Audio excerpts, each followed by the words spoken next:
Igitabo cy'umuhanuzi Daniyeli, ibice 4. Jyewe Nebukadinezari nari ngwiriwe neza mu nzu yanjye ya kambere nezerewe. Ndota inzozi ziteye ubwoba, ibyo nibwiriye ku gisasiro n'ibyo neretswe bimpagarika umutima. Bituma ntegeka ko banzanira abanyabwenge b'i Babuloni bose kugira ngo bansobanurire ibyo neretswe. Abakonikoni n'abapfumu n'abakarudaya n'abacunnyi baraza, mbarotorera izo nzozi, ariko bananirwa kuzisobanura. Ariko hanyuma Daniyeli wahimbwe Beluteshazari, mwitiriye Imana yanjye, wabagamo n'umwuka wera w'Imana zera, araza amurotorera izo nzozi. Nti yewe Beluteshazari, mutware w'abakonikoni, nzi yuko umwuka w'Imana zera aba muri wowe, kandi ko nta bihishwe unanirwa guhishura. Cyo mbwira ibyo neretswe mu nzozi narose n'uko bisobanurwa. Ibyo neretswe ndi ku gisasiro ni by'ibi ngibi. Nagiye kubona mbona igiti kiri mu isi, hagati uburebure bwacyo bwari bukabije. Icyo giti kirakura kirakomera, ubushorishori bwacyo bugera ku ijuru. Cyitegera abo ku mpera y'isi yose. Ibibabi byacyo byari byiza, cyari gihunze imbuto nyinshi, kandi muri cyo harimo ibyo kurya bihaza abantu bose. Inyamaswa zo mu ishyamba zahundaga mu gicucu cyacyo. Ibisiga byo mu kirere byabaga mu mashami yacyo, kandi byari bifite imibiri byose byatungwaga nacyo. Ibyo neretswe ndi ku gisasiro ngibi.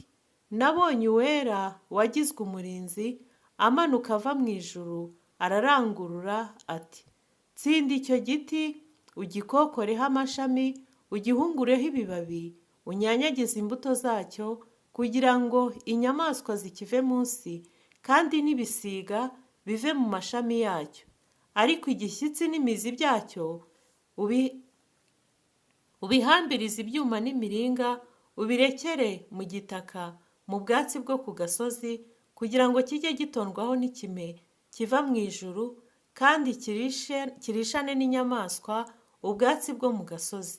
Maze umutima wacyo we kugumya kuba nk'uw'umuntu, ahubwo gihabwa umutima nk'uw'inyamaswa, kimere gityo ibihe 7.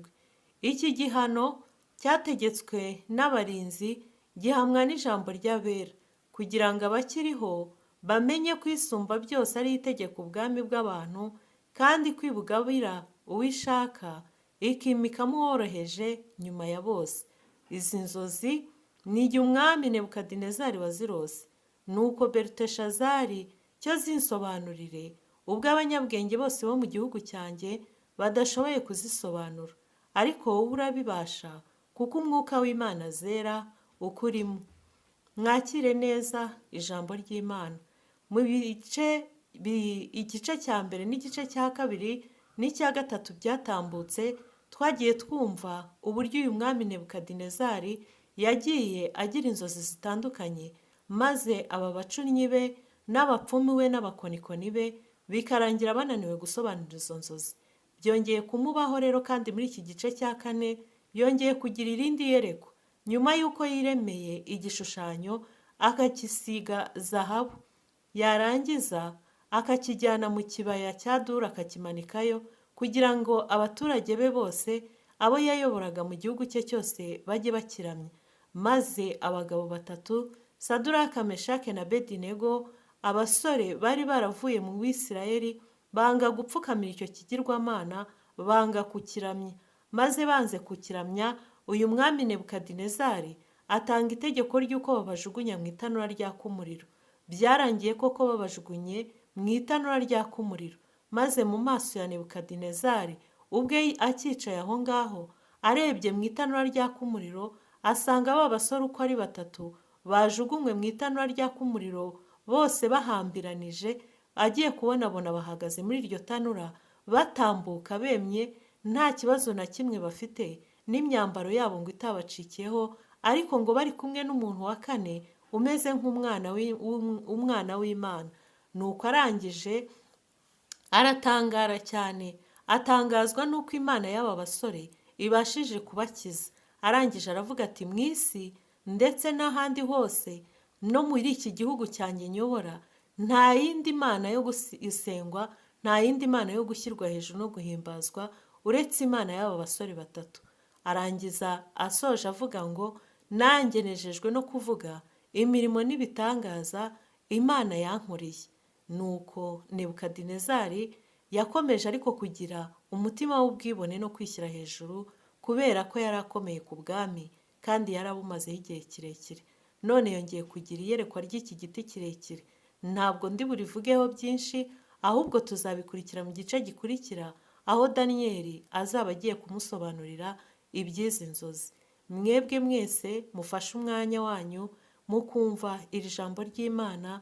Imana ibaha umugisha mwinshi.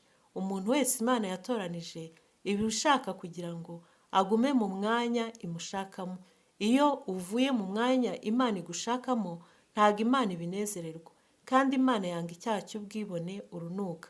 Imana yanga umuntu wihimbaza. Imana yanga umuntu wishyira hejuru. Imana yanga umuntu wakwirata ko ari umuntu w'igitangaza, agashaka ko abantu bamuramya cyangwa bamuhimbaza cyangwa se bamwizera nk'aho ari bo Mana yabo. Imana yacu yanze guhara icyubahiro cyayo. Yavuze ko icyubahiro cyayo itazagiha undi kandi ko itazemera ko izina ryayo ritukwa. Imana ibaha umugisha mwinshi kandi mugire icyumweru cyiza. Abantu mwese mwizera Imana, mukayikunda, mukayishakana umwete, Imana ikomeze kubagirira neza kandi Imana ikomeze kubiyereka mu bikorwa byanyu no mu buzima bwanyu bwa buri munsi. Umwami Imana abahire. Umwami Yesu ababere umukiza n'umucunguzi w'ubugingo bwanyu. Mugubwe neza kandi mugire icyumweru cyiza. Shalom, shalom.